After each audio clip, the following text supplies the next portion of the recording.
Okay, here's how to play Hold My Hand in the Sky. This is gonna be your part. Okay, so the song's gonna start with me playing this. 2, 3, 4, 1, 2, 3, 4, 1, 2, 3, 4. I'm gonna play it twice. And I'll count as it. I'll do something like this. 1, 2, 3, 4. And that's when you come in. That's gonna be like bar 1. That's when the song starts. Like on the recording. And that's when the drum machine's gonna come in as well. Alright, so when that happens, you're gonna come in some sort of sustained lead. Now it's gonna have it should have some distortion on it, but it should be like a sustained sound. I'm using like a couple of delays on a reverb to get the sound, so like if I hit a note, it's a lot. Just as long as it's not like bing, bing, bing, as long as I'm not hearing much of an attack and it sounds more like this. So what you're gonna play for the intro, this is before the verse comes in, you're gonna play this twice. It's gonna be what I just played. So it's gonna be F sharp, G, A, G, F sharp. So it's gonna be F sharp, 3, 4, 1, 2, G, A, 3, 4, 1, 2, G, F sharp, 2, back to chorus here. And then, after 8 bars, we're going to switch off the distortion. But keep playing. This is the verse. I'm going to play the same thing for the verse, just without the distortion. I have some overdrive on. So the intro and the verse are going to be the same thing. You can throw like extra notes in there, like, as long as they're in the key of D, and as long as it's not too like all over the place. Like think of like long sustains. My bass tone, when I turn off the distortion, it still has an overdrive on it, which gives it a little bit more bite. That way during the verses it's not like a super clean, like plucky sound. Okay, so you're gonna do that throughout the whole verse. And then when the chorus hits, you're gonna turn the distortion back on, and it's gonna be this twice, I think. So it's gonna be open D, A. So it's gonna be D, and then A.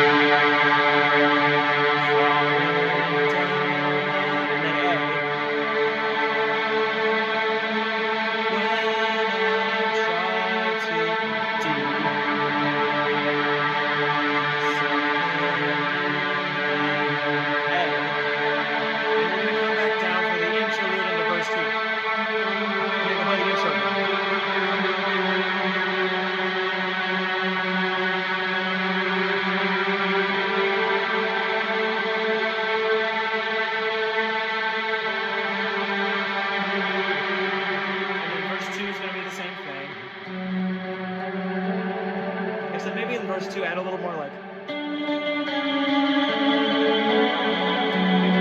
little fills here and there in the key of D. Don't go too high. Keep it in this like that kind of range there. Okay.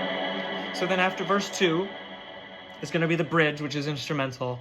And then for the bridge, don't turn on the distortion. You're going to go from this kind of overdriven, reverby, delay tone into playing chords. Now, it's just going to be this chord progression 4 times. The chord progression is F sharp minor, G, B minor, E minor. And the goal is that we kind of play these in different spots. So I'm going to be playing it like this.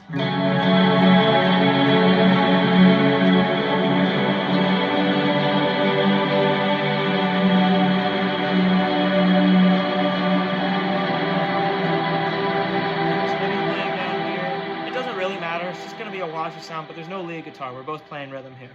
And then it's going to be the chorus again. We're going to be playing D, A, D, A. And once again, you can add extra notes in there. And then, so it's going to be the chorus, and the chorus I think happens twice. So it's, you hear it on the record. And then when it gets to the outro, I'm going to go up. So this is going to be me. I'm going to go up to play that lead that you hear on the recording.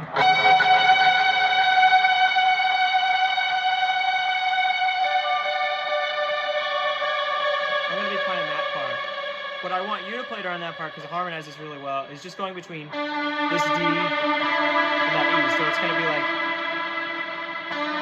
2, 3, 4, 1, 2, 3, 4, 1, 2, 3, 4, 1, 2. And then at this point you can start improvising.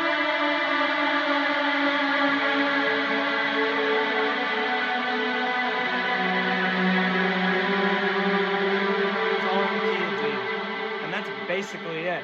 And then I'm gonna, I think the outro part happens 4 times. I think the chord progression happens 4 times. It's either 2 or 4 times. Either way, when we get to the end of the song, just hit a big, like...